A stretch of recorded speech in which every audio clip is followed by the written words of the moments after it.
الحمد لله رب العالمين والصلاة والسلام على رسوله خاتم النبيين وعلى آله الطيبين وأصحابه الطاهرين وعلى جميع المسلمين والمؤمنين كلهم أجمعين أما بعد فقد قال الله سبحانه عز وجل في كلامه القديم والفرقان الحميد أعوذ بالله من الشيطان الرجيم بسم الله الرحمن الرحيم وعلى الله قصد السبيل ومنها جائر ولو شاء لهداكم أجمعين صدق الله العظيم الله كي அருமைநாயகம் முஹம்மது ரசூலுல்லாஹ் ஸல்லல்லாஹு அலைஹி வஸல்லம் அவர்களின் மீதும் அவர்களின் சத்திய வழியை பின்பற்றி வாழ்ந்த அனைத்து நல்லடியார்கள் குறிப்பாக நம் அனைவர் மீதும் எல்லாம் வல்ல அல்லாஹ்வின் நல்லருள் என்றென்றும் நிறைவாக உண்டாவதாக. ஆமீன். அல்லாஹ்வின் பேரருளால் கடந்த வாரம் வரை சூரா அன்-நஹல் தேனி என்கிற அத்தியாயத்தினுடைய 8 வசனங்கள் நிறைவுபடுத்தி இருந்தோம். கடைசியாக நடைபெற்ற தஃசீரின் வசனங்களில் அல்லாஹ் தஆலா அவனுடைய வல்லமையை, அவன் மனித சமுதாயத்திற்கு புரிந்த நிஅமத்துகளை பட்டியலிட்டான். அதில் முதலாவதாக மனிதன் மிகவும் அவசியமாய் அவனுக்கு பலன் தரக்கூடிய உயிர் பிராணிகளை எல்லாம் அல்லாஹ் சொன்னான். அன்ஆம் என்கிற கால்நடைகள், குதிரை, ஒட்டகம், ஆடு மாடுகள், கழுதை, கோவேரி கழுதை, இப்படியெல்லாம் பிராணிகளை படைத்ததன் மூலம் மனித சமுதாயத்திற்கு என்னென்ன பயன்கள் என்று சொன்னான். அவற்றில் சில நாம் உண்ணுவதற்கு பயன்படுகிறது, அவற்றில் சில நாம் வாகனிப்பதற்கு பயன்படுகிறது, இன்னும் அவற்றில் சில நம்முடைய அலங்காரமாக இருக்கிறது என்றெல்லாம் பிராணிகளை, உயிர் பிராணிகளை அவன் நமக்கு படைத்து கொடுத்ததை, அருளாய் வழங்கியதை அல்லாஹ் சொன்னான்.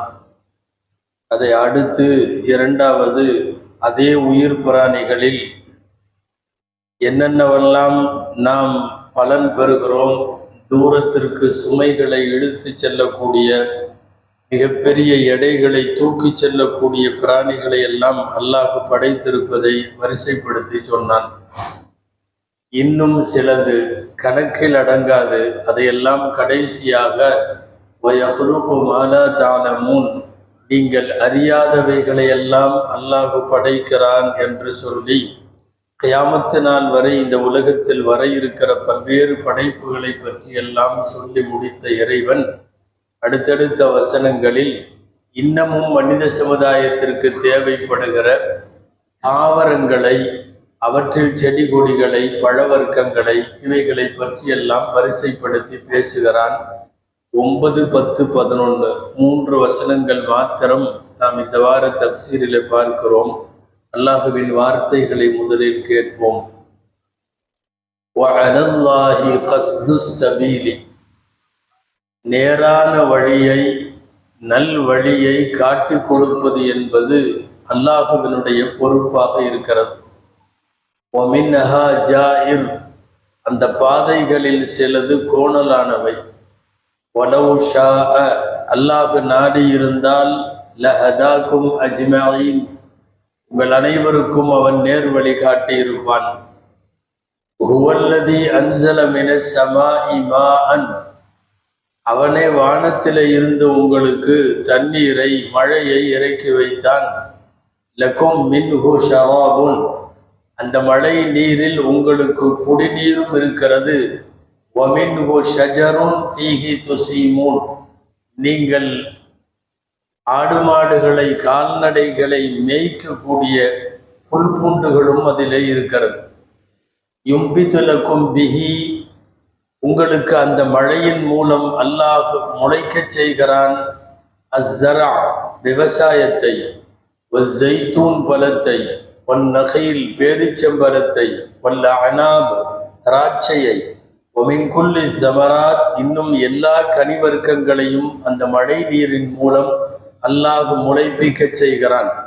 இன்ன ஃபீ ஸாலிக லஆயத்தன் லிகௌமி யதஃபக்கரூன், சிந்திக்கக்கூடிய மக்களுக்கு இதில் அத்தாட்சி உண்டு என்பதோடு 11 வசனங்கள் அல்லாஹ் நிறைவுபடுத்துகிறான். இங்கே முதல் வசனம், பாதைகளில் 2 வகை. ஒன்று நேரான நல்வழியான பாதை, இன்னும் சிலது கோணலான பாதை. அல்லாஹ் சொல்லுகிறான், அவன் விரும்புகிற அடியார்களுக்கு இறைவன் நேரான வழியை காட்டுகிறான். கோணலான பாதைகள் இருந்தாலும் அவன் நாடியோருக்கு நேரான வழியை காட்டுகிறான். அல்லாஹ் நினைத்திருந்தால் உலகத்தில் அத்தனை பேருக்கும் ஒரு வழியை காட்டி இருக்க முடியும். நாம் அறிய முடியாத அல்லது நாம் புரிந்து கொள்ள முடியாத பல்வேறு காரணங்களால் பாதைகளை 2ஆக வைத்தான். நேரானவை, கோணலானவை. சரியானவைகளை உருவாக்கிய இறைவன் தான் சரியில்லாதவைகளுக்கும் களங்களை, வழிகளை அமைத்து வைத்தான். இங்கே அல்லாஹுடைய பொறுப்பு என்று வந்திருப்பது அல்லாஹுவின் மீது கடமை என்றல்ல, அவன் தன்னுடைய அருளால் மக்கள் சில பேரை நல்வழியிலே நடத்துகிறான். அந்த அடிப்படையில் இந்த ஆயத்து சொல்லக்கூடிய செய்தி, அவன் விரும்புகிற சில மேன்மக்களை நல்வழிப்படுத்துவதற்கு அல்லாஹ் கஸ்து சபீல், தெளிவான வழியை அல்லாஹ் காட்டியிருக்கிறான். அந்த அடிப்படையில் இந்த உலகத்தில் இஸ்லாம் என்பது ஒரு மிகப்பெரிய தெளிவான பாதை. இஸ்லாம் அல்லாத பாதைகளும் இருக்கிறது.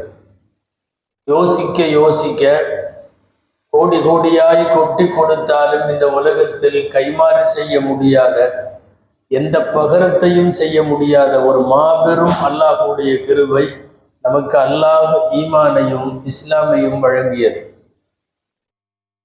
யார் துவா செய்தார்கள், யார் கேட்டோம்? அல்லாஹ் கேட்டு தருவது என்று ஒன்று இருக்கிறது, கேட்காமலேயே அல்லாஹ் கொடுப்பது என்று ஒன்று இருக்கிறது. எந்த மூதாதையர்கள் கேட்டிருக்க வேண்டும்? ஒரு முஸ்லிமான தாய் தந்தையினுடைய வயிற்றிலே இருந்து பிறக்கிற பாக்கியமும், பிறந்த உடனேயே காதிலேயே லா இலாஹ இல்லல்லாஹை வாங்கி கொள்ளுகிற பாக்கியமும், வலது காதில் பாங்கும் இடது காதில் இகாமத்தையும் பிறக்கிற போதே கேட்டுவிட்டு பிறக்கிற பாக்கியமும், கடைசியாய் கபரடக்கம் செய்கிற போது பிஸ்மில்லாஹி வ அலா மில்லத்தி ரசூலில்லா என்று சொல்லி கபருக்குள்ளே வைக்கிற பாக்கியமும் அல்லாஹ் நாம் கேட்காமல் தந்திருக்கிறான். பல விஷயங்களை கேட்டு கூட அல்லாஹ்விடத்தில் நமக்கு பெற முடிவதில்லை, அல்லது தாமதமாக பெறுகிறோம். சிலது கிடைக்காமலும் போகிறது. அந்த அடிப்படையில் உலகத்திலே இருக்கிற பாதைகளில் சில பேருக்கு அவன் தெளிவான பாதையை காட்டுவதை தனது பொறுப்பு வஅலல்லா என்று வருகிறது. வஅலல்லா என்றால் அல்லாஹ்வின் மீது கடமை என்று தவறாக சில பேர் குர்ஆனுக்கு வியாக்கியானம் வைப்பார்கள். அது தவறு. பொதுவாக அல்லாஹ் மேலே எதுவுமே கடமை இல்லை. முழுக்க முழுக்க வாழ்க்கை பூரா நல்லது செஞ்சிருக்கார் ஒருத்தர், எந்த தீமையும் செய்யலை. அவருக்கு சொர்க்கம் தர வேண்டியது அல்லாஹ்வுடைய கடமை எல்லாம் கிடையாது. அவருக்கு சொர்க்கம் அல்லாஹ் கொடுத்தா அல்லாஹ்வுடைய அருள் தான். அவன் நினைத்தால் மறுக்க முடியும். சரி, முழுக்க முழுக்க வாழ்க்கை பூரா வெறும் தீமை மட்டும்தான் பண்ணியிருக்காரு ஒருத்தர், எந்த நன்மையும் பண்ணது கிடையாது. அவரை நரகத்தில் தான் போடணுங்கிறது அல்லாஹ்வுடைய கடமையும் கிடையாது. அதுவும் அல்லாஹ்வுடைய கடமை இல்லை. அவன் நினைச்சா மன்னிச்சுட்டு தூக்கி சொர்க்கத்துக்கு போடலாம். இப்ப யோசித்து பார்க்கிற போது அல்லாஹுவின் மீது எதுவும் கடமை கிடையாது. லா யஜிபு அலல்லாஹி ஷைஉன், அல்லாஹுவின் மீது ஒரு விஷயமும் கடமை என்றாக. முதல்ல கடமை அப்படிங்கிறது எல்லாமே உலகத்தில் உள்ள படைப்புகளுக்கு தான், மனிதர்களுக்கு தான். எல்லாத்துக்கும் கடமைகளை எவன் உருவாக்கினானோ அவனுக்கே ஏதாவது கடமைன்னு வரப்போகுதா? எந்த கடமையும் வராது. அல்லாஹுவுக்கு ஒரு கடமையும் கிடையாது. சரி, கடமை இல்லைன்னு ஏன் சொல்றீங்க? அல்லாஹ்வுக்கு கடமைன்னு எதையாவது சொல்லலாம்ல? சரி, சொல்லலாம். சொல்லி கடமை என்று சொல்லிவிட்டால் அவன் அந்த கடமை தவறினால் யார் போய் கேட்க முடியும்? யாரும் போய் கேட்க முடியாது. அவனுக்கு மேல் எந்த படைப்பும் இல்லை. கீழே இருக்கிற படைப்பு எல்லாமே அவனுக்கு கீழே தானே இருக்கிறது. நீ கடமை தவறிவிட்டாய் என்று யாரும் போய் சொல்ல முடியாது. நஅூதுபில்லாஹ். அல்லாஹ்விடத்தில் யாரும் கேட்கவும் முடியாது. எனவே இறைவன் மீது கடமை என்கிற சொல்லாடல் பயன்படுத்தப்படுவதே தவறு. கடமை என்பதெல்லாம் உலகத்தில் இருக்கிற எல்லா படைப்புகளுக்கும். ஹஜ்ரத் ஆதம் அலைஹிஸ்ஸலாமில இருந்து இந்த உலகம் அழியும் நாள் வரை மனித சமுதாயத்தில் எத்தனை பேர் வந்திருந்தாலும் அவர்களுக்கென்று கடமைகள் உண்டு. அவர்கள் அதை செய்தாக வேண்டும். அல்லாஹ்விற்கு கடமை என்று சொன்னால் அந்த கடமையை தவறுகிற போது முதல்ல கேட்கிற யாராவது இருந்தால் தானே அது கடமை என்றாகும். அல்லாஹ்வுக்கு எந்த விஷயமும் கடமை இல்லை. ஒருவேளை வேணா இப்படி சொல்லலாம், தனக்குத்தானே அவன் கடமையாக்கி கொண்டான். குர்ஆன்ல பல்வேறு இடங்கள்ல மனித சமுதாயத்திற்கு, முஸ்லிம்களுக்கு, நல்லது செய்பவர்களுக்கு ரஹ்மத்து செய்வதை அவன் தனக்குத்தானே கடமையாக்கி கொண்டான் அப்படிங்கிற வாசகம் தான் வருது. கதப ரப்புக்கும் அலா நஃப்ஸிஹி அர்-ரஹ்மா. உங்கள் ரப்பு தனக்குத்தானே கடமையை அவனாக எழுதி கொண்டான். நம்ம இன்னைக்கும் பார்த்தோம்னா காபத்துல்லாவில் காபாவை போர்த்தி இருக்கக்கூடிய போர்வையில கிஸ்வா என்று சொல்லக்கூடிய காபாவினுடைய துணியில சில வாசகங்கள் எழுதி இருக்கும். நீங்கள் காபாவினுடைய படத்தை பார்த்தா தெரியும். அதுல அந்த வாசகத்துல இந்த ஆயத்து எழுதப்பட்டிருக்கிறது. கதப ரப்புக்கும் அலா நஃப்ஸிஹிர் ரஹ்மா. உங்கள் ரப்பு அருள் செய்வதை, ரஹ்மத்து செய்வதை தனக்குத்தானே கடமையாக்கி கொண்டான். அதாவது அவன் தனக்குத்தானே கடமையாக்கத்தான் முடியும். அவனை போய் வேற யாரும் நீ செய்யப்பா இது கடமைன்னு சொல்ல முடியாது. ஒரு பெற்றோர் மக்களை சொல்லலாம், ஒரு ஆசிரியர் மாணவர்களை சொல்லலாம், ஒரு முதலாளி தனக்கு கீழே வேலை செய்பவர்களை சொல்லலாம். ஒருவர் உயர்நிலையில இருந்த உத்தரவு பிறப்பிக்கிற இடத்தில் ஒருத்தர் இருக்கணும். அந்த கடமையை செய்கிற இடத்தில் கீழ்நிலையில உள்ளவங்க இருக்கணும். ஆனா இங்கே அல்லாஹுவின் விஷயத்தில் அவனுக்கு மேல், அவனுக்கு உத்தரவு பிறப்பிக்கிற இடத்தில் யாரும் இல்லை. எனவே அவன் மீது எந்த விஷயமும் கடமை இல்லை. ஒருவேளை கடமைன்னு சொன்னாலும் யாரும் போய் கேட்க முடியாது.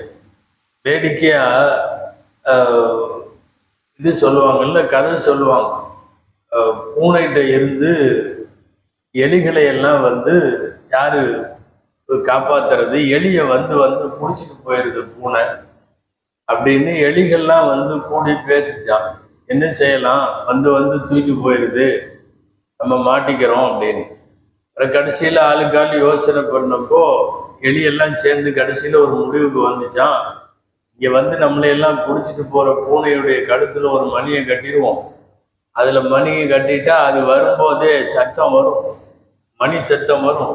வந்துட்டா எல்லாரும் அங்கங்க எஸ்கேப் ஆயிடலாம். அது ஒண்ணுதான். ஆகா, இது நல்ல ஐடியா அப்படின்னு சொல்லிடலாம். இப்ப கடைசியா பிரச்சனை எங்க நின்றுச்சுன்னா, யாரு போய் மணியை கட்டுறது?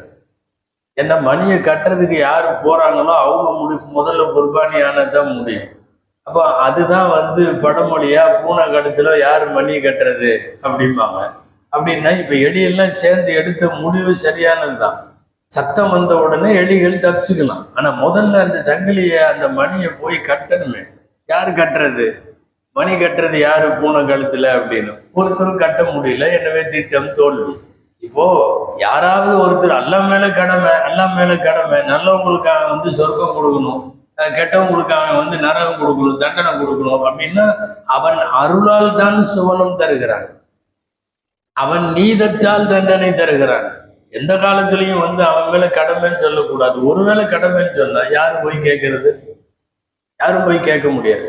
ரசூல் ஸல்லல்லாஹு அலைஹி வஸல்லம் அதனால்தான் சொன்னாங்க, அல்லாஹு தஆலா அதுகல ஜன்னத்தஹு பிரஹ்மத்திஹின்னு சொல்லுவாங்க. தன் அருளால் இறைவன் சொர்க்கத்திலே நுழைவிப்பான். அமல்கள்னால எல்லாம் இல்லை.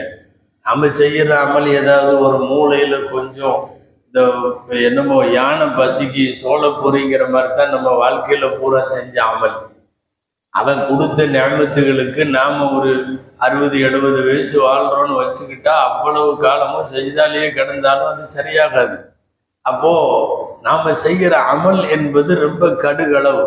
அப்போ அவ்வளவு பிரம்மாண்டமான சொர்க்கம் தருவது, அவன் இந்த உலகத்துல நமக்கு வாழ்க்கை வாழ்வாதாரம் தருவது, இது எல்லாமே அவனுடைய அருளால். இந்த ஹதீஸை பேசிட்டு இருக்கிறப்போ சஹாபாக்கள் ரசூலுல்லாஹ்ட்ட கேட்டாங்க, காலுவான் தயார் ரசூலல்லாஹ், நீங்க சொர்க்கத்துக்கு போறதும் அல்லாஹ்வுடைய அமல் தானவா? அல்லாஹ்வுடைய ரஹ்மத்தினாலதான் போக முடியுமா? நீங்க சொர்க்கம் போறதும் அப்படித்தானவா? ரசூல் ஸல்லல்லாஹு அலைஹி வஸல்லம் சொன்னாங்க, நஅம் இல்லா அன் யதகம்மதனி அல்லாஹு பிரஹ்மதிஹி. ஆமா, என்னையும் அல்லாஹ் தன் ரஹ்மத்தால் என்னை போர்த்தி கொண்டாலே தவிர நானும் சுவனம் செல்லுவது என்பது என்னுடைய சொந்த இதுல நடக்காது. நான் அமல் செய்திருக்கிறேன் கொடு, அல்லாட்ட கெஞ்சலாம். அதிகார தோரணையில உத்தரவிட முடியாது. அதிகார தோரணையிலே அவனுக்கு கடமை என்று சொல்ல முடியாது. அவன் நினைத்திருந்தால் உலகத்தில் இருக்கிற எல்லோருக்கும் வழிகாட்டி இருக்க முடியும். பலௌஷா லஹதாக்கும் அஜ்மஈன். இங்கே சபீல் என்று சொல்லக்கூடிய நல்ல பாதையை, கஸ்து சபீல், சில பேருக்கு தெளிவான பாதையை காட்டி அல்லாஹ் நடக்க வைக்கிறான். ஒமின்ஹா ஜாயிர், அந்த பாதைகளில் தவறான பாதைகள், கோணலான பாதை இருக்கிறது. இந்த உலகத்துல இஸ்லாமாக பிறந்து விட்ட பாக்கியத்திற்குரிய அதை எண்ணி பார்க்கிற அதே நேரத்துல நாம மறுபக்கம் யோசிச்சு பார்த்தா எத்தனையோ விதமான அர்த்தமற்ற வழிபாடுகள் பார்க்கிறோம். யாரையும் குறை சொல்ல அல்ல, இஸ்லாத்தின் நிறைவை புரிந்து கொள்வதற்காக. அவைகளெல்லாம் கடவுள்களாக இருக்க தகுதி இல்லாதவைகள் கடவுள்களாக இருக்கிறது. மனித குலத்திற்கு ஒன்றும் செய்ய முடியாத பொருட்கள் எல்லாம் கடவுளாக்கப்படுகிறது. அந்த இப்படியெல்லாம் இருக்கிற நிலையில் ஒரு தெளிவான கடவுள் கொள்கை, ஒரு தெளிவான வழிகாட்டுதல் அல்லாஹ் வழங்கி இருக்கிறான். இதெல்லாம் ஆரம்பத்துல சூரா நஹலுடைய ஆரம்பத்துல அவன் புரிந்த அருளாக சொல்லுகிறான். அந்த அருளுடைய வரிசையில அல்லாஹ் சொல்றது அடுத்தது, அன்ஸல மினஸ் ஸமாஇ மாஅன், மழை நீரை இறக்கி வைத்தான், உங்களுக்கு குடிநீரும் அதுதான். ஒஃபீஹி துஸீமூன், அதிலிருந்து செடி கொடிகள் முளைத்து நீங்கள் அதிலே மேய்ச்சல் செய்கிறீர்கள் என்று அடுத்த வசனம் வருகிறது.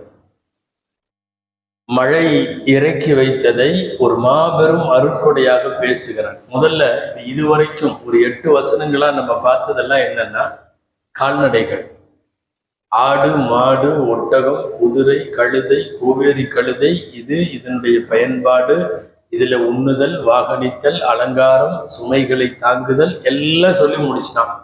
இப்போ இதை முடிச்சதுக்கு அப்புறம் அல்லாஹ் வர்றான். உலகத்துல ஹைவான்களுக்கு, கால்நடைகளுக்கு அடுத்தபடியாக மிக அதிகம் மனித சமுதாயத்திற்கு பயன்படுவது செடி கொடிகள், நபாத் என்று சொல்லக்கூடிய தாவரங்கள்.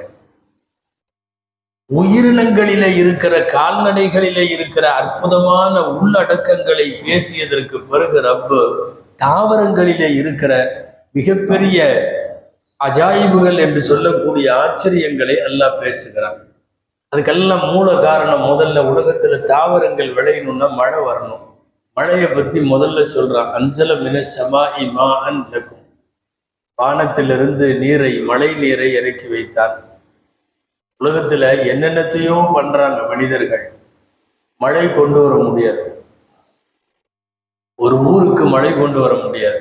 செயற்கையா வேணா கொஞ்சம் தூரம் ஒரு 200 ஸ்கொயர் ஃபீட் 100 ஸ்கொயர் ஃபீட்ல அங்க ஏதாவது வச்சு அப்படியே ஷவர்ல மழை அடிக்கிற மாதிரி பண்ண முடியும். பூமியில் ஏதாவது ஒரு பகுதிக்கு நீங்கள் மழையை இறக்கி தர உலகத்தினுடைய விஞ்ஞானம் எல்லாம் ஒன்று சேர்ந்து நின்றாலும் முடியாது. மழை அல்லாஹுடைய பெரிய இது. அது மழை மேகத்திலிருந்து வருகிறதா, வானத்திலிருந்து வருகிறதா என்றெல்லாம் ஒரு ஆய்வு உண்டு. இதற்கு முன்னாலே நடைபெற்ற தப்சீர்களில் நாம் அதை விரிவாக பேசியிருக்கிறோம். மழை தண்ணியில 2 வகை இருக்கு. என்னன்னா, அல்லாஹு தஆலா யாருக்கெல்லாம் குடிபானமாக வைத்திருக்கிறானோ இது ஒரு வகை. இதுல நாமெல்லாம் வருவோம். உலகத்தில் உள்ள உயிரினம் எல்லாம் வரும். மனுஷன் தண்ணி குடிப்பான், ஆடு தண்ணி குடிக்கும், மாடு, ஒட்டகம் எல்லாம் தண்ணீர் குடிக்கக்கூடிய உயிர் பிராணிகள் எல்லாத்துக்கும் தேவைப்படுகிறது. இது மழை நீரிலே ஒரு வகை. இன்னொன்று 2வது வகை என்ன அப்படின்னா, இந்த உலகத்தில் கால்நடைகள் மேய்வதற்கு புல் பூண்டெல்லாம் தேவை. அவைகள் விளைய வேண்டுமானால் அதற்கு மழை தேவை. இதை வேற வார்த்தையில சொல்றதுன்னா, பூமி குடிக்கிறது. ஒன்று நாம குடிக்கிறது, இன்னொன்று பூமிக்கு மழை தேவை. மழையில இப்படி 2 பயன்பாடு உண்டு. நிலத்திற்கு சேர வேண்டிய நீர்கள் உண்டு, தாகம் எடுக்கிற போது உயிரினங்கள் குடிப்பதற்கு தேவையான தண்ணீர் உண்டு. சொல்ல போனா பூமியில இருந்து தண்ணி வருதா இல்ல வானத்திலிருந்து உள்ள தண்ணி தான் பூமியில தேங்குதா? குரான்ல ஒரு ஆயத்து வேற இடத்துல வருது, அன்சல்நாஹு மினஸ் ஸமாஇ பிகதரின் ஃபஅஸ்கன்னாஹு ஃபில் அர்த் வஇன்ன அலா தஹாபின் பிஹி லகாதிரூன். மேல இருந்து மழை தண்ணியை இறக்குறோம், இறக்கி பூமியில தங்க வைக்கிறோம்னு வருது. ஃபஅஸ்கன்னாஹு ஃபில் அர்த் அப்படின்னா பூமியில இருக்கிற நீரும் வானத்தில இருந்து அல்லாஹுவால் வழங்கப்படுகிற நீர் தான். மொத்தத்துல இதனால புல் பூண்டு மரம் மட்டை எல்லாம் முளையுது. அப்போ மழை நீர் பயன்பாடு ரெண்டு. ஒன்று நம் போன்ற உயிரினங்கள் குடிக்க, இன்னொன்னு பூமி குடிப்பதற்கு. அப்படி பூமி குடிக்கிற போது அதுல இருந்து புற்பூண்டுகள் எல்லாம் வரும். நீங்கள் உங்களுடைய கால்நடைகளை கொண்டு போய் ஃபீஹி துஸீமூன், அதிலே மேய்க்கிறீர்கள் என்று அல்லாஹ் சொல்லுகிறார். சரி, மழை வந்துருச்சு, பூமியில விழுந்தது. விழுந்த நீர் பூமியில என்ன ஆகுது? ரெண்டு வகையான பயன்பாடு. ஒன்று, மேயருக்கு வேணும். ஆடு மாடுகளை கால்நடைகளை நாம் கொண்டு செல்லுகிற போது அவைகள் குடிப்பதற்கு இந்த தண்ணீர் வேண்டும், இது ஒன்று. ரெண்டாவது, அந்த மழை நீர் மூலமாக வரக்கூடிய புல் பூண்டுகள் ஆடு மாடு மேயருக்கு மட்டுமல்ல நமக்கும் தான். நமக்கு அதிலிருந்து கீரை பயிர் பழம் கனி காயின்னு எத்தனை வகையான தாவரங்களில இருந்து நாம் அனுபவிக்கிறோமோ அத்தனையும் அங்கிருந்து வருகிறது. இதுல குர்ஆன்ல ஒரு ஆச்சரியம், பல்வேறு இடங்கள்ல அல்லாஹ் பூமியின் தாவரங்களை சொல்லுகிற போது முதலில் கால்நடைகளுக்கு உணவு என்கிறான், பிறகுதான் நமக்கு உணவை சொல்லுகிறான். இங்கேயும் கூட முதல்ல கால்நடைகள் மேய்வதை சொல்லுகிறான், அடுத்த வசனத்துல தான் வருது விவசாயம், ஜைத்தூனு, திராட்சை, பேரிச்சம்பழம் இதெல்லாம் உங்களுக்கு தரணும்னு. மனித சமுதாயம் தாவரங்களிலிருந்து மரங்களிலிருந்து காய் கனிகளிலே இருந்து பெறக்கூடிய பலனை இரண்டாவது சொல்லுகிற இறைவன் முதல்ல சொல்றது எதை தெரியுமா சொல்றான்? ஆடு மாடுகள் பூமியில மேய்வதை, அதைத்தான் முதல்ல சொல்றான். அதாவது இது ஒரு உயர்ந்த நற்குணம். நீ முதல்ல உன் கண்ட்ரோலுக்கு கீழே, உன் கட்டுப்பாட்டுக்கு கீழே நீ கட்டி போட்டு வச்சிருக்கிற ஆடு மாட்டுக்கெல்லாம் முதல்ல கொடு, அப்புறம் நீ சாப்பிடு அப்படிங்கிற மாதிரி ஒரு உயர்ந்த நற்குணம் இதுல இருக்கிறது. முதலில் கால்நடைகளுக்கு உணவு, அதுக்கு பிறகு உன்னுடைய உணவு என்று சொல்லுகிறான். இதுக்கு மாற்றமும் சில பேர் உண்டு, நம்ம பயன்படுத்தினது போக அவங்களுக்கு கொடுக்கலாம். ஒரு ஹதீஸ் அப்படி கூட வருது, இப்தா பினஃப்ஸிக பிமன் தஊலு அப்படின்னு ரசூலுல்லாஹி சொல்லுவாங்க. அதாவது உனக்கு கீழே கட்டுப்பாட்டில் உள்ளவங்களுக்கு நீ முதல்ல உனக்கு எடுத்து கொண்டது போக அவர்களுக்கு கொடு அப்படின்னு சொல்லி. இந்த ஆயத்துல மாத்தமா இருக்கு. எப்படி இருக்கு? அல்லாஹ் உயர்ந்த நற்குணத்தை இதுல கற்றுத் தருகிறான்.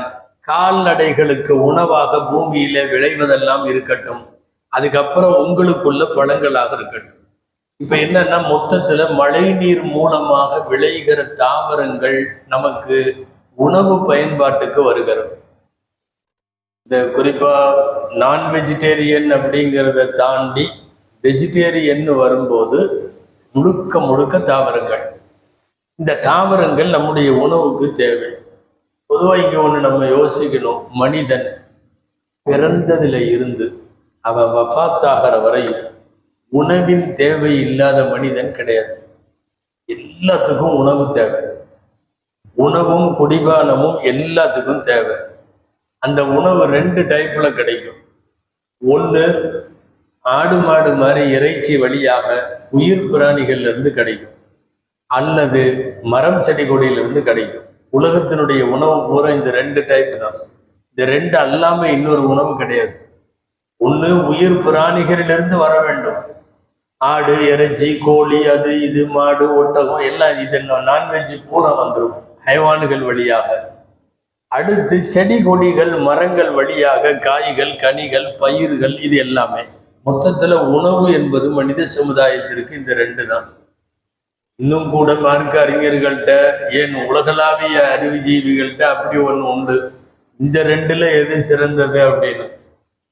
அதாவது நான்வெஜ்ஜா ஆடு மாடு ஒட்டகத்திலிருந்து இறைச்சிகளை சாப்பிட்றது நல்லதா, அல்லது மரஞ்செடி கொடிகள்ல இருந்து கனிகள் காய்கள் பயிர்கள் இதையெல்லாம் சாப்பிட்றது சிறந்ததா அப்படின்னு.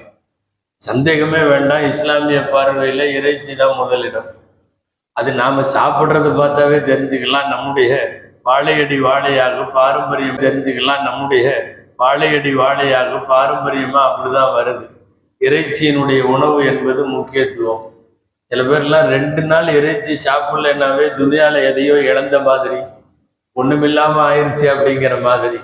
ஒரு சின்ன லேசான பெரிய அளவுக்கு இறைச்சி துண்டு இல்லைன்னாலும் 2 எலும்பு துண்டாவது உள்ள அப்படி ஒரு மணக்கருக்காக இருந்துட்டா கூட சாப்பிட்றலாங்கிற மாதிரி அசைவத்திற்கு பழகி போன கூட்டம் இருக்கிறது. மறுபக்கம் அந்த அசைவமே அறவே ஆகாது, அப்படி இப்படி அது செரிமானம் சரியில்லை, அது ஜீவகாருண்யம், உயிர்களை கொன்று சாப்பிடுவதா அப்படியா இப்படியான்னு நிறைய விவாதங்கள் அர்த்தமற்றவை. மொத்தத்துல உணவு 2 டைப் தான். ஒன்று ஹைவான்கள் வழியாக கிடைப்பது, உயிர் பிராணிகள் வழியா, இன்னொன்று தாவரங்கள் வழியாக கிடைப்பது. இந்த 2ல எது சிறந்ததுன்னு பார்க்கும்போது மனிதர்களுடைய இஸ்லாமியர்களுடைய முக்கியமான கொள்கை முடிவுன்னே சொல்லலாம், அசைவம் மிகச்சிறந்த உணவாக இருக்கிறது, எதை விட தாவரங்களை விட. ஏன்னா அதுல பார்த்தாவே தெரியுது, விளங்க முடியுது. அதுல ஹைவான்களுடைய ஆடு அல்லது மாடுடைய எந்த உறுப்பை நாம உணவாக உட்கொள்ளுகிறோமோ மனிதர்களுடைய அந்த உறுப்புக்கு அது பலன் தருகிறது. இது ஓரளவு அறிவிலையும் விளங்குது. இதை ஒரு ஒரு பெரிய தீவிர கண்டுபிடிப்பு மாதிரி வச்சு நாம காலங்காலமா அதை பண்ணிட்டு இருக்கோம். மூட்டு வலியா இருக்குதுன்னா ஆட்டு கால் சாப்பிடும், இந்த காலை சாப்பிட்டா அது அந்த கால் அங்கே சரியாகும் அப்படிங்கிற மாதிரி. உங்களுக்கு எந்த பார்ட்டு எது சரியில்லையோ ஈரல் சாப்பிடும், அங்குள்ள ஈரலுக்கு அது வேலை செய்யும். இப்படியே சாப்பிட வேண்டியதுதான். இப்ப எல்லா பொருளும் ஒவ்வொரு ஆட்டினுடைய மாட்டினுடைய எல்லா பார்ட்டுகள் இருக்குல்ல, அந்த ஒவ்வொரு பார்ட்டும் இன்சானுடைய மனிதனுடைய ஒவ்வொரு பார்ட்டுக்கு அது வேலை செய்யுங்கிற மாதிரி ஓரளவு உறுப்புகள்ல தெரியுது. இந்த மாதிரி இது உயிர் பிராணிகளை சாப்பிடுகிற போது மட்டும்தான் வருகிறது. இவங்க யாரு பியூரா தாவரம் மட்டும்தான் வேணும், இறைச்சி எல்லாம் வானான்னு சொல்றாங்களோ அவங்கள்ட்டையும் சொல்லிட வேண்டியதுதான், நாங்க சாப்பிடுற அந்த பிராணிகள் பூரா தாவரத்தை மட்டும்தான் சாப்பிடுவோம். அது சாப்பிட்டு வர்றது என்னத்தை தான் சாப்பிடுது, அது வேற ஒன்றும் நான்வெஜ் எல்லாம் அது சாப்பிட்டு வர்றது இல்லை. ஆடு மௌத்தாகிற வரையும் ஆடு நான்வெஜ் எல்லாம் சாப்பிடாது. ஆடு அது தாவரம் தான் சாப்பிடும். தாவரத்தை சாப்பிட்டு வளர்ந்து வருகிற பிராணியை நாம சாப்பிடுறது அப்படிங்கிறோம். பொதுவா மனிதர்களுடைய உடலுக்கு தேவையான பொருள்ல இந்த ஜிங்க்னு சொல்றாங்க, அது ரொம்ப முக்கியமானது. ஜிங்க் தமிழ்ல துத்தநாகம் அப்படின்னு சொல்லுவாங்க. துத்தநாகம் மனித உடம்புல கரெக்டா இருக்கணும். அந்த அளவு துத்தநாகத்தினுடைய அளவு குறைஞ்சா எல்லா விதமான குறைபாடு வரும். வெறுமனே பலகீனம் மட்டுமல்ல, அறிவு குறைபாட்டுல இருந்து ஆண்மை குறைபாடு வரைக்கும் வரும். இதுல துத்தநாகம் குறைஞ்சா அந்த ஜிங்குக்கு இப்ப தனியா அந்த டேப்லெட் அது இது வைட்டமின் டேப்லெட் எல்லாம் கொடுத்து நம்ம ஏதாவது உடம்பு அசதியா இருக்கு, அதிகமா சுறுசுறுப்பா இல்லை, அல்லது ஆண்மை குறைவா இருக்கு, அப்படி இப்படின்னு எதுக்கு போனாலும் ஜிங்க் டேப்லெட்டுகளை எழுதி கொடுத்துட்றாங்க. அந்த ஜிங்க் என்பது துத்தநாகம். நீங்க துத்தநாகம் உலகத்துல எந்த உணவுகள்ல இருக்குன்னு போய் பார்த்தா இறைச்சிகள்ல தான் உச்சகட்டமா இருக்கு. மிக அதிகமான துத்தநாகம் இருக்கிறது. எனவே இறைச்சிகளை உட்கொள்ளக்கூடியவர் தேவையான துத்தநாகத்தை, ஜிங்குடைய அந்த சக்தியை அவருடைய உடல் எடுத்துக் கொள்ளுகிறது. தாவரங்கள்ல இருக்கிறதுனாலும் பர்சன்டேஜ் ரொம்ப கம்மி. ஒரு உதாரணத்துக்கு ஒரு 40% ஒரு 2 துண்டு இறைச்சியில இருக்குதுன்னு சொன்னா தாவரங்கள்ல 10% தான் கிடைக்கும். எனவே அந்த துத்தநாகம் எல்லாம் தேவை என்பது முழுக்க முழுக்க இறைச்சிகளிலே அது நிறைவு செய்யப்படுகிறது என்பதால் மனிதனுக்கு கிடைக்கக்கூடிய 2 வகை உணவுகளில் தாவர வகை என்பதுக்கு முன்னால இறைச்சி வகை என்பது முக்கியத்துவம் தருகிறது. இனி இதுக்கு அடுத்தது அல்லாஹ் எதையும் விடல, அதை கொடுத்த ரப்புல் ஆலமீன் தாவர வகைகளிலேயும் உணவை கொடுக்கிறார். சரி பார்ப்போம், தாவரத்துல என்ன வகையான உணவு மனிதர்களுக்கு கிடைக்கிறதுன்னா ரெண்டு டைப்ல தான் கிடைக்கும். தாவரங்கள் மூலமாக மனித சமுதாயத்திற்கு கிடைக்கிற உணவு என்பது 2 வகை.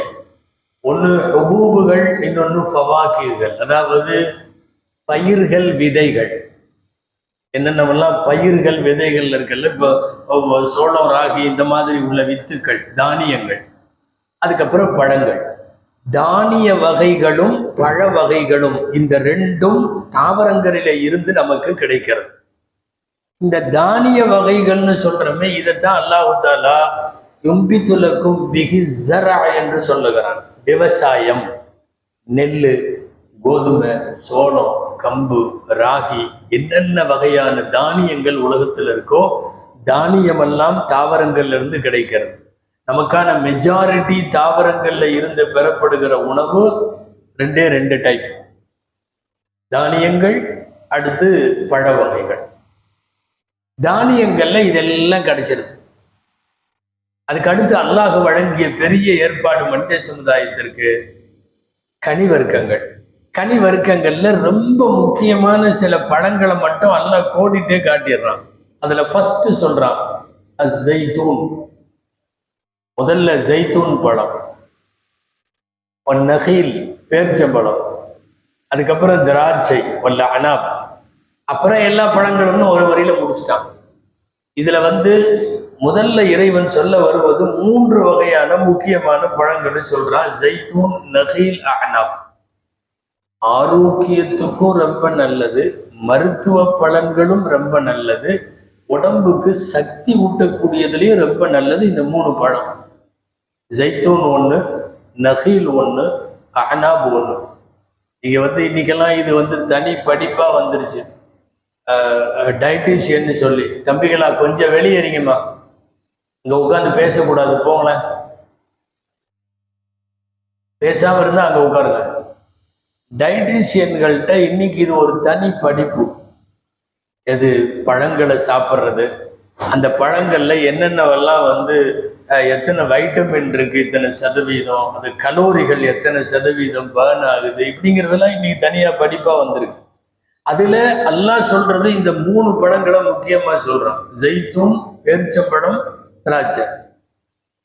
எக்கச்சக்கமான பலன்களும் பயன்பாடுகளும் ஜெய்தூன்ல இருக்கு. ஒரு வகையில ஜெய்தூன் என்பது பழம், இன்னொரு வகையில் அது சால்னான்னு சொல்றாங்கல்ல, குழம்பு, ஆணம்.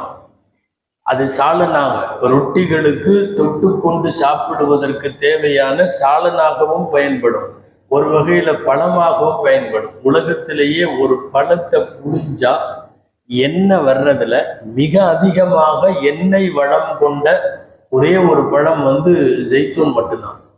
அந்த எண்ணெய் ஏராளமான பயன்பாட்டில் வருது. ஜெய்தூனுடைய எண்ணெயை சாப்பிடலாம், எண்ணெய் குடிக்கலாம்.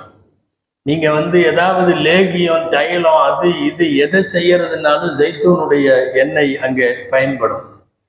விளக்கேற்றி வைக்கணும்னா விளக்குக்கு ஊற்றி திரிய வச்சுட்டோம்னா நீண்ட நேரம் எரியும். இப்போ ஒரு பழம், அதனுடைய எண்ணெய் உணவுப் பொருளாக, சால்னாவாக, மருந்தாக, களிம்பு, தைலமாக எல்லாத்துலேயும் பயன்படுது. இதெல்லாம் பயன்பட்டது போக நீங்க விளக்குக்கு ஏற்றி திரி வைக்கலாம்.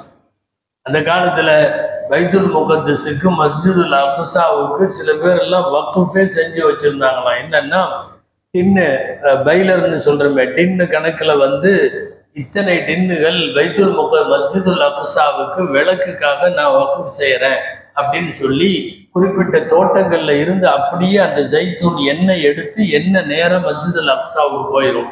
மஸ்ஜிதுல் அக்ஸாவில் எரியிற அந்த நம்ம முதல்ல லாந்தர் விளக்கெல்லாம் வச்சிருந்தோம்ல, அந்த மாதிரி உள்ள விளக்குகளுக்கு ஜெய்தூன் எண்ணெய் நீண்ட காலமாக அவ்வாறு அது பயன்படுத்தப்பட்டு வந்திருப்பதை பார்க்கிறோம். இந்த 3 பழத்தை மட்டும், இனி பேரிச்ச பழத்தை பற்றி இதுக்கு முன்னாடி உள்ள தஃசீர்கள்ல நிறைய சொல்லியிருக்கோம். திராட்சையும் அதே போலத்தான். இந்த பழங்கள்லாம் மனிதனுக்கு ஆரோக்கியத்தை தருவதில், உணவாக இருப்பதில், தெம்பு கொடுப்பதில், இது எல்லாத்திலையும் முக்கியம். குறிப்பா ஜெய்தூன், குரான்ல சுமார் 7 இடத்துல அல்லாஹ் ஜெய்தூனை பத்தி பேசுறான். ஜெய்தூன் குரான்ல வந்திருக்கிறதுல ஜெய்தூனுடைய மரத்துக்கு மட்டும்தான் முபாரகா அப்படின்னு ஒரு வார்த்தை வருது. பரக்கத்து வாய்ந்த மரம். வேற மரம் எல்லாம் பரக்கத்து வாய்ந்த மரம்ன்ற பேர் வரல. நம்ம கேள்விப்பட்டிருக்கலாம். எல்லாம் மழை தண்ணீரை பரக்கத்துன்னு சொல்றான்.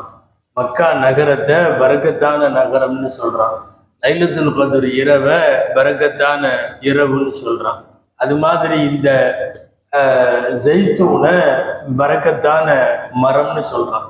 அல்லாவே பரக்கத்தான மரம்னு சொல்லிட்டான்னா அதுல எக்கச்சக்கமான பரக்கத்து இருக்கும். ஜைத்தூனுடைய ஒரு மரத்தினுடைய எந்த பார்ட்டும் வேஸ்ட் ஆகாது. மரம், மட்டை, இலை, காய், கனி, பூ எதுவுமே அதனுடைய எண்ணெய், அதனுடைய ஓலை, அதனுடைய ஒரு பொருளும் வேஸ்ட் ஆகாது. துனியாவில் எதுவுமே வேஸ்ட் ஆகாத ஒரு மரம் ஜெய்தூனன். எனவே குரான் ஜெய்தூனுக்கு ஷஜரத்தும் முபாரகா, இது பரக்கத்து பொருந்திய மரம் என்று அல்லாஹ் சொல்லுகிறான். ரசூலுல்லாஹி ஸல்லல்லாஹு அலைஹி வஸல்லம் அவர்கள் மருத்துவம் குறித்து, உணவு குறித்து பேசிய ஹதீஸுகள் நிறைய. ஹதீஸ் கிதாபுகள் எல்லாம் நீங்க போய் பார்த்தீங்கன்னா புகாரி, முஸ்லிம், திருமதி, அபூதாவுது, நசை, இப்னு மாஜா எல்லாத்துலேயுமே பார்த்தீங்கன்னா திப்பு, நபி வழி மருத்துவம்ங்கிறது ஒரு பாடம். அந்த நபி வழி மருத்துவத்தினுடைய பாடத்துல போய் படுத்தி பார்த்தோம்னா எக்கச்சக்கமா ஜைத்தூனை பயன்படுத்துவதற்கு நாயகம் சொன்ன நபிமொழிகள் எல்லாம் இருக்காது. ஸல்லல்லாஹு அலைஹி வஸல்லம் அவர்கள் சொல்லி ரொம்ப சஹீஹான ஹதீஸ்ல இருக்கு, குலு ஸைத வத்தஹினு பிஹி ஃபஇன்னஹு மின் ஷஜரத்தின் முபாரகா, நீங்கள் ஜைத்தூன் பழத்தை சாப்பிடுங்கள், அதிலே இருந்து பிழிந்து எண்ணெயாக்கி பயன்படுத்துங்கள். காரணம், அது ஷஜரத்தை முபாரக்காவிலிருந்து வந்தது, அது அல்லாஹுவால் பரக்கத்து செய்யப்பட்ட மரம். இது நபி ஸல்லல்லாஹு அலைஹி வஸல்லம் ஹதீஸ். ஜைத்தூனுடைய காய் அது சாப்பிட்றதுக்கு பெரிய ஸ்வீட்டாவெல்லாம் இல்லைன்னாலும் ஜைத்தூனுடைய காய் எல்லா நாடி நரம்புகளுக்கும் அது சத்து. வெறுமனே ஒரு ஒரு மருத்துவம்னா இந்த நோய்க்கு ஜைத்தூன் அப்படிலாம் கிடையாது. ஜைத்தூன் பொது மருத்துவம், ஜைத்தூன் பொதுவான ஆரோக்கியம். ஸல்லல்லாஹு அலைஹி வஸல்லம் ஜைத்தூன் மரத்தோட குச்சியை உடைச்சு பல்லு தேய்ச்சதா ஹதீஸ்ல இருக்கு. பல்லு தேய்க்கிறதுக்கு இப்போ நம்ம ஊர்லாம் இந்த வேப்பம் காயை அந்த வேப்பம் குச்சியை எடுத்து தேய்க்கிறோம்ல, ஜைத்தூன். ஸல்லல்லாஹு அலைஹி வஸல்லம் ஒரு ஹதீஸ் இருக்கு, நிஅம சிவாக்கு சிவாக்கு ஜைத்தூன் வஹுவ சிவாக்கி வ சிவாக்குல் அன்பியாஇ மின் கப்லி. மிஸ்வாக்குகள்லையே சிறந்த மிஸ்வாக்கு ஜைத்தூன் மரத்தினுடைய மிஸ்வாக்காகும், அது எனக்கும் எனக்கு முன்னுண்டான நபிமார்களுக்கும் மிஸ்வாக்காகும் அப்படின்னு நபி ஸல்லல்லாஹு அலைஹி வஸல்லம் சொன்ன ஹதீஸ் இருக்கிறது. ஜைத்தூனுடைய மரத்தின் குச்சியை ஒரு பட்டையை உடைச்சு பல்லு தேய்க்கிறதுங்கிறது பற்கள் சம்பந்தமான, வாய்கள் சம்பந்தமான எல்லாத்துக்கும் அது தீர்வு. நபிமார்களை அல்லாஹ் பயன்படுத்த வைக்கிறாங்கிறப்பவே அந்த பொருளுடைய வேல்யூ நமக்கு தெரிய வரும். குர்ஆன்ல மரமாகவும் எண்ணெயாகவும் இதுல நிறைய தடவை சொல்றான். மிக பிரபலமான வத்தீனி ஜைத்தூன்ல அது மேல சத்தியமே பண்றான். ஜைத்தூனின் மீது சத்தியமாக, அத்திப்பழத்தின் மீது சத்தியமாக, தூர்சினா மலையின் மீது சத்தியமாக, வஹாதல் பலதில் அமீன், இந்த மக்கா நகரத்தின் மீது சத்தியமாக, இப்படின்னு ஆக பாக்கியம் பெற்ற பொருட்கள் மீது சத்தியமிடக்கூடிய வரிசையில் அது வருகிறது. இப்னு அப்பாஸ் ரலியல்லாஹு அன்ஹு சொல்றாங்க, துன்யால ஃபர்ஸ்ட் விளைஞ்ச மரம் ஜைத்தூன் தனம், பேரிச்சம்பழ மரம் கூட கிடையாது. துன்யாவில் ஆதம் இறக்கி விடப்பட்டதற்கு பின்னால் உலகத்திலே விளைந்த முதல் மரம் என்பது ஜைத்தூனுடைய மரம். அதனால அதுக்கான எல்லா விதமான பயன்பாடு, எங்கேயாவது ஒரு எண்ணெயை அப்படி நேரடியா குடிக்கிறது அத்தனையும் மருத்துவங்கிறது ஜைத்தூன்ல மட்டும்தான். நீங்க வேற ஏதாவது ஒரு கடலை எண்ணெயோ தேங்காய் எண்ணெயோ சும்மா டெய்லி எடுத்து இப்படி டைரக்டா குடிச்சிட்டு இருந்தா அது வேற ஏதாவது கொண்டு வந்துடும். ஜைத்தூன் அப்படி அல்ல. நீங்க உணவுகளுக்கு சாலனாக, நம்முடைய ரொட்டிகளுக்கு தொட்டுட்டு சாப்பிட்றதுக்கு எண்ணெய்களாக இப்படி எல்லா வகையிலையும் பயன்படுத்தலான்னு வருது. உலகத்துல விளைஞ்ச மரங்கள்ல முதல் மரம் ஜைத்தூன் அப்படிங்கிறது மட்டுமல்ல, ஒரு கட்டத்தில் உலகம் நூஹ் அலைஹிஸ்ஸலாமினுடைய வெள்ளப்பிரளயத்தின் மீது அழிந்து போனதற்கு பிறகு அந்த தூஃபான் வெள்ளத்துக்கு பின்னாடி நூஹ் அலைஹிஸ்ஸலாம் கப்பலிலே இருந்து இறங்கி வாழ்க்கையை துவங்கிய போதும் பூமியில அப்படியே இருந்தது ஜைத்தூன் மரம் மட்டும்தான். தஃசீர்கள்ல இப்படி வருது, வெள்ளப்பிரளயம் துனியா அழிஞ்சு கப்பலில் உள்ளவர்கள் காப்பாற்றப்பட்டு ஒரு மாதிரி அந்த ஜூதிங்கிற மலையில கப்பல் நிக்குது இல்லையா, குரான்ல அப்படிதான் வருது. ஜூதி மலையில கப்பல் நின்ற உடனே எல்லாம் இறங்கணும். நீங்க கேள்விப்பட்டிருப்பீங்க, இறங்கறதுக்கு முன்னாடி வெள்ளத்தினுடைய தண்ணீர் எல்லாம் முற்றிலுமாக வடிந்து பூமி நாம் இறங்கி நடப்பதற்கும் வசிப்பதற்கும் தோதுவாக இருக்கிறதா என்று பார்ப்பதற்கு ஒரு பறவையை நூஹ் அலைஹிஸ்ஸலாம் அனுப்பி வைத்தார்கள்னு வருது. ஒரு சில ரிவாயத்துகள்ல பறவைன்னு வருது, ஒரு சில ரிவாயத்துகள்ல புறானே வருது. புறாவை இறக்கி விடுகிறார்கள். இறங்கிய புறா பூமியில தண்ணி எல்லாம் வடிஞ்சிருச்சான்னு பார்க்கறதுக்கு வருது. தண்ணி வடிந்து விட்டது என்பதை நூஹ் அலைஹிஸ்ஸலாம் இடத்துல திரும்பி சொல்ல வரக்கூடிய அந்த புறா தனது வாயில தன்னுடைய அழகில ஒரு இலையை கொண்டு வந்தது. அந்த இலை ஜைத்தூன் மரத்தினுடைய இலை. என்ன அர்த்தம்னா, பூமியில தண்ணி எல்லாம் வடிஞ்சிருச்சு, நார்மலா இருக்குது, இதோ மரம் இருக்குது, மரத்தோட இலையை நான் கொண்டு வந்திருக்கேன்.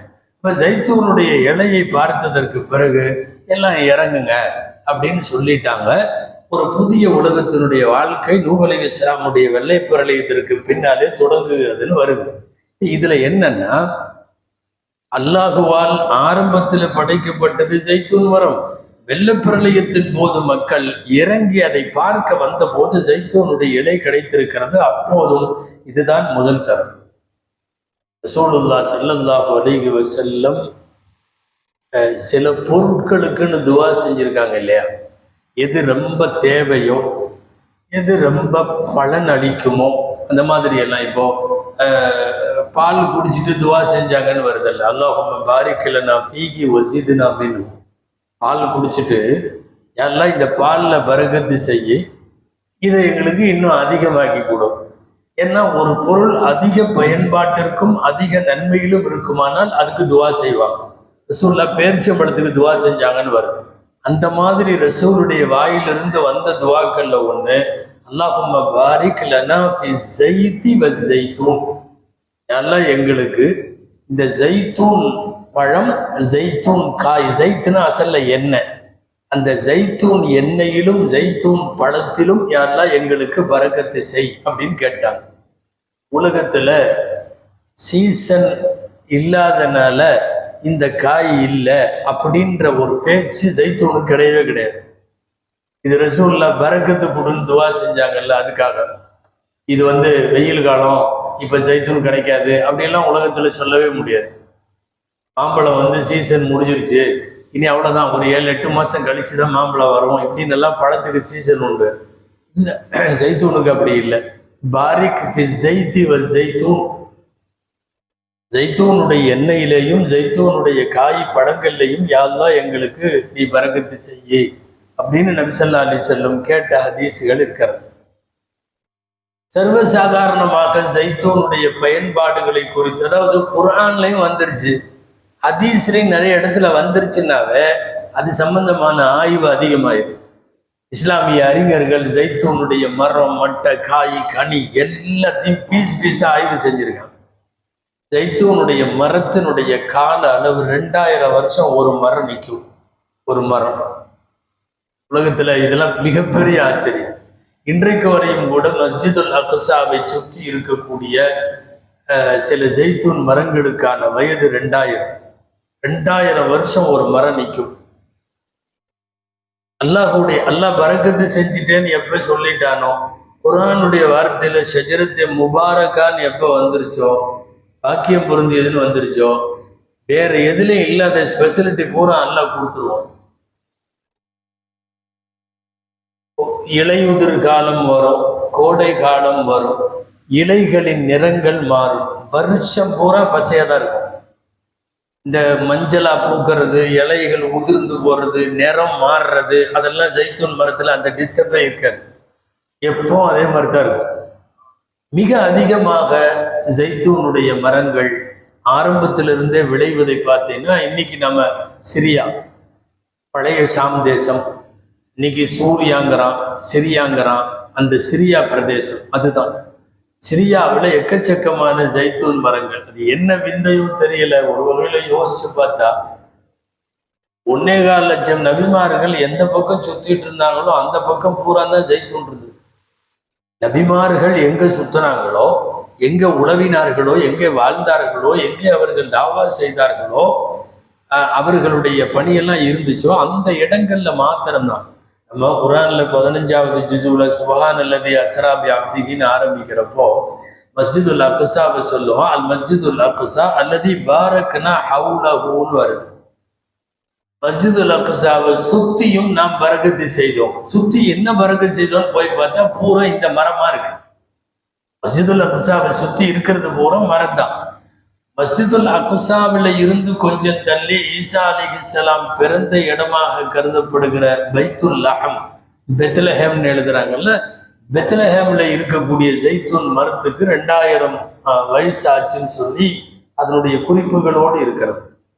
ஷாம் தேசத்தில், பழைய ஷாம் தேசத்தில், இன்னைக்கு இருக்கக்கூடிய சிரியாவினுடைய பகுதிகளில் இந்த 2000 வருஷங்களையும் தாண்டிய மரங்கள், நிறைய மரங்கள் உண்டு.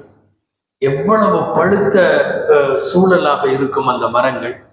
அதனால் தான் அதனுடைய இலை, தலை, காய், மரம், மட்டை எல்லாமே பலன் தரக்கூடிய வகையில அல்லாஹ் வைத்து விட்டான். அதுக்கு ஆயுள் கொடுக்கப்பட்ட மரம் அப்படிங்கிற மாதிரி எல்லாம் இருக்கு. அல்லாமா தன்தாவி ரஹ்மத்துல்லாஹி அலைஹி அப்படின்னு சொல்லி மார்க்க அறிஞர், குர்ஆனுடைய நிறைய விரிவுரையாளர், அவங்க இது சம்பந்தமா பல்வேறு விஷயங்கள் எழுதும்போது 40 வயசை தாண்டிட்ட மனுஷன் எப்பவுமே ஜெய்தூனோட கணக்குல இருக்கணுங்கிறாங்க. அது காயாகவோ, கனியாகவோ, பழமாகவோ, எண்ணெயாகவோ ஏதாவது ஒண்ணுல ஜெய்தூனோட 40 வயசு தாண்டினவங்க கணக்குல இருங்க. இன்னைக்கு அந்த எண்ணெயெல்லாம் ஆலிவ் ஆயில் அப்படின்னு வருது இல்லையா? அந்த ஆலிவ் ஆயில் அப்படிங்கிறது ஏதேனும் ஒரு வகையில உணவு பயன்பாட்டுல 40 வயசுக்கு மேல வரணும். காரணம், ஒரு 40 வயசுக்கு மேல ஒருத்தருக்கு ஏற்படக்கூடிய முதுமையினுடைய தளர்வுகளும் சுருக்கங்களும் அதனுடைய உடல்ல ஏற்படக்கூடிய பலவீனங்களும் இதையெல்லாம் சரி செய்யறதுக்கு ஜெய்தூன் மிகப்பெரிய விஷயம். ஏதாவது ஒரு எண்ணெய உன் உடம்புல உள்ள நாடி நரம்புகள்லாம் இது சக்திப்பான்னு ஒரு எண்ணெயை சொல்ல முடியாது. நிறைய போட்டு தயார் பண்ணுவாங்க. இதை ஊத்தி, அதை ஊத்தி, இதை ஊத்தி, நான் தயார் பண்ண இது லேகியம், இதுக்கு இவ்வளவு விலை, நீ இதை சாப்பிட்டீன்னா உனக்கு நரம்பெல்லாம் இதா.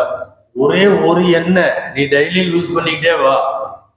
தேவையற்ற கொழுப்புகளை குறைக்க அதுதான், உடல்ல ஆண்மை ரீதியான குறைபாடுகளை நிறுத்த அதுதான், நரம்புகளுக்கான சக்தி தூண்டல் எல்லாம் அதுதான், செரிக்க வைப்பது அதுதான்.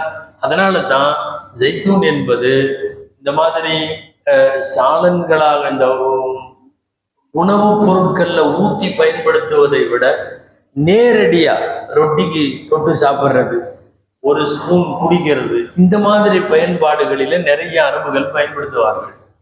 கொஞ்சம் சாப்பிடும் போது காய் கசப்பு அதிகமாகவும் கொஞ்சம் புளிப்பு கலந்ததாகவும் ஒரு மாதிரி இருக்கும். அதை அவங்கவுங்க என்னமோ அந்த உப்புல ஊற வச்சு சாப்பிட்றது, தேன்ல ஊற வச்சு, இப்படி எல்லாம் ஜெய்தூன் காயை விதவிதமா இன்னைக்கு யூஸ் பண்றாங்க. ஆனா அது ஹதீஸ்ல இல்லை. அப்படியெல்லாம் நீங்க இதுல ஊத்தின்னு எல்லாம் இல்லை. டைரக்டாவே ஜெய்தூன் காயை நீங்கள் பயன்படுத்துங்கள் அப்படின்ற மாதிரி வருது. சரி, இப்ப பேச வந்தது ஒட்டுமொத்தமா தாவரங்கள்ல 2 டைப்ல தான் நமக்கு உணவு கிடைக்கும். ஒண்ணு தானியம், இன்னொன்னு பழம். தானியம் என்று வருகிற போது எல்லா பயிர் வகைகளும் அதில் அடங்கிவிடும். நீங்க என்ன பயிர்களா இருந்தாலும் சரி, என்ன தானியமா இருந்தாலும் சரி. பழங்கள் என்று வருகிற போது அல்லாஹ் சொல்ற ஃபர்ஸ்ட் பழம் ஜரவுக்கு அப்புறம், விவசாயத்துக்கு அப்புறம் அல்லாஹ் சொல்றது அஸ்ஸைத்தூன். முதல்ல ஜெய்தூன் தான் வருது, 2வது பேரிச்சம்பழம், 3வது திராட்சை. இப்படியே அல்லாஹ் சொல்லிக்கிட்டே போறான். இது இங்க மட்டுமல்ல, குர்ஆனுடைய நிறைய இடங்கள்ல இந்த பழங்களுடைய ஆயத்து வரும். இப்போ இத முடிக்கும் போது, தானிய வகைகளாக நான் உங்களுக்கு தாவரம் தந்தேன், பழ வகைகளாகவும் கனி வகைகளாகவும் நான் தாவரம் தந்தேன், இந்த 2க்கும் தேவையான மழையை இறக்கி வைத்தேன். இதெல்லாம் அல்லாஹ் வல்லமையை சொல்லிட்டு சிந்திப்பவர்களுக்கு இதுல அத்தாட்சி உண்டு, நல்லா யோசிச்சுப்பார்னா என்ன? இந்த மரமும் செடியும் கொடியும் உருவாகிறது இருக்கு இல்லையா, இதை யோசிச்சா அறிவு ஜீவிகளுக்கு எக்கச்சக்கமான அத்தாட்சிகள் உண்டுங்கிறான். மழை சும்மா சின்னதா யோசிச்சா மழை விழுகும் பூமியில. நாம ஒரு விதையை தூக்கி போடுவோம், என்னமாவது ஒரு விதை, பூமியில புதைச்சு வச்சிட்டோம். ஈர பூமியில கொஞ்சம் புதைஞ்சிருக்கிற அந்த விதை நல்லா ஈர பதத்தை எல்லாம் வாங்கினதுக்கு அப்புறம் அல்லாஹ்வுடைய ஏற்பாடு பாருங்க, என்ன நடக்கும் தெரியுமா? மேலையும் வெடிக்கும், கீழையும் வெடிக்கும். ஒரு விதையினுடைய மேலே வெடிக்கும், கீழே வெடிக்கும். இதெல்லாம் உள்ள பூமியில நடக்கும். ஈரப்பதத்துல மேலே வெடிச்சது ஒரு 4-5 நாளைக்கு பின்னாடியோ, ஒரு வாரம் 10 நாளைக்கு பின்னாடியோ பூமியை பொழந்துட்டு மேலே வரும், ஒரு மெல்லிய தண்டா வரும். இந்த கீழே வெடிச்சது அப்படி நரம்பா கீழே போகும். பிற்காலத்தில் அவைகளை நாம் வேர்கள் என்று சொல்லுவோம். வேர்களா கீழே போறதுக்கு ஒரு ரூட் எல்லாம் ஏற்பாடு பண்றான். மேல மரமா முளையிறதுக்கு ஒரு ரூட் ஏற்பாடு பண்றான். நீங்க எந்த விதையை போட்டாலும் மேல வெடிக்கும், கீழே வெடிக்கும். கீழே வெடித்து செல்லுகிற மெல்லிய நூல் இலைகள், அவைகள் தான் வருங்காலத்தினுடைய உறுதியான வேர்கள். இது மேல வந்து பூமியை பொழந்து நிற்கும். ஒரு இடத்துல குரான்ல சூரத்துல் அன்ஆம்ல என்னை பத்தி சொல்லுவான் இல்லையா அல்லாஹ், நான் வானத்தை படைச்சேன், நான் பூமியை படைச்சேன். ஒரு இடத்துல இதை சொல்றான், வித்தை கொண்டு பூமியை பிளந்தவன் நான் அப்படிங்கிறான். அல்லாஹ்வுடைய பெரிய வல்லமை அது. இத்தனோன்னு இருக்கிற ஒரு மெல்லிய நரம்பு பூமியை பொழந்துட்டு மேலே வரணும். சாதாரணமாவெல்லாம் வர முடியாது. நூல் மாதிரி இருக்குது அது. ஒரு ஏதாவது சின்ன செடி, ஒரு வெங்காயம்னு வச்சுக்கோமே, வெங்காயத்தை புதைச்சு வச்சுட்டீங்க, அவ்வளவுதான்.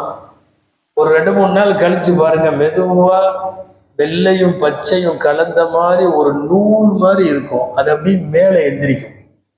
எப்படிடா இது பூமியை பொழந்துட்டு மேலே எந்திரிக்குது? இன்னல்லாஹ ஃபாலிகுல் ஹப்பி வன்னவா, ஃபாலிகுல் ஹப்பி வன்னவா, நான் தான் வித்துக்களை கொண்டு பூமியை பிளக்க செய்கிறேன். இப்போ மேலே உள்ள ரூட்டு அப்படியே வளர்ந்துக்கிட்டே போகும். டே பை டே வளர்ந்துக்கிட்டே போகும்போது என்னாகும், அது தண்டாகி அப்புறம் அப்படி செடியாகி, அந்த செடி கொஞ்சம் முத்தி மரமாகி அப்புறம் இலை வரும். ஃபர்ஸ்ட் இலை தான், காய்கள் வருவதற்கு முன்னால் இலை வரும். இலை வந்ததுக்கு அப்புறம் பூ வரும். 2வது ஸ்டேஜ் பூ. பூவுக்கு அப்புறம் காய் வரும். காய்க்கு அப்புறம் அது பழுத்து கனியா வரும். இப்படியே கொண்டு போய் ஒரே ஒரு வித்தை பிளக்க செய்தவன். கீழே மட்டும் எந்த மாற்றமும் இல்லாம அது வேறாவே போயிட்டு இருக்கும். பல்வேறு இடம், தனக்கு எந்த இடமெல்லாம் கிடைக்குதோ அந்த ரூட்ல போகும். நாம வைக்கும் போது வேறு போறதுக்காக கொஞ்சம் நல்லா இடம் பார்த்து வைப்பா, அப்படின்னு எல்லாம் வைக்க வேண்டியதில்லை. நீங்க எங்க வேணாலும் வைக்கலாம், போய்கிட்டே இருக்கும். எங்க ரூட்டு கிடைக்குதோ அங்க போகும். எங்க ரூட்டு கிடைக்குதோ, சில ஆழ மரத்தினுடைய வேர்களை நீங்கள் போய் பார்த்தா தெரியும், எங்கெங்கேயோ வளைஞ்சு எங்கெங்கேயோ போகும். நாம இங்க நின்றுட்டு இருப்போம், இந்த மரத்தோட வேர் அங்க நிற்கும், அந்த சவுத்தோட எல்லையில நிற்கும். இது எங்கடா அங்க போச்சுன்னா ரூட் கிடைச்சு போயிட்டே இருக்கும். மேல வந்த இதன் வழியாக இறைவன் ஏற்பாடு செய்தான். அது இலையாய், பிறகு பூவாய், பிறகு காயாய், பிறகு கனியாய். அந்த பழத்தை பிச்சு சாப்பிட்டா ஒவ்வொரு பழமும் ஒவ்வொரு டேஸ்ட். எல்லா பழங்களுடைய சுவைகளும் வேறுபடுகிறது. அல்லாஹ் சொல்லுவது, நான் தாவரங்களில் 2 வகை உணவு தருகிறேன். ஒன்று பயிர்கள், தானியங்கள், இன்னொன்று கனி வர்க்கங்கள். யோசிப்பவர்களுக்கு அத்தாட்சி உண்டுங்கிறான், சிந்திப்பவர்களுக்கு ஒன்றும் இல்லை. இதை மட்டும் யோசிச்சாவே போகும். நீங்கள் அப்படி வந்து முதிர்ச்சியுடைய ஸ்டேஜில் ஒரு பழம் வரும்.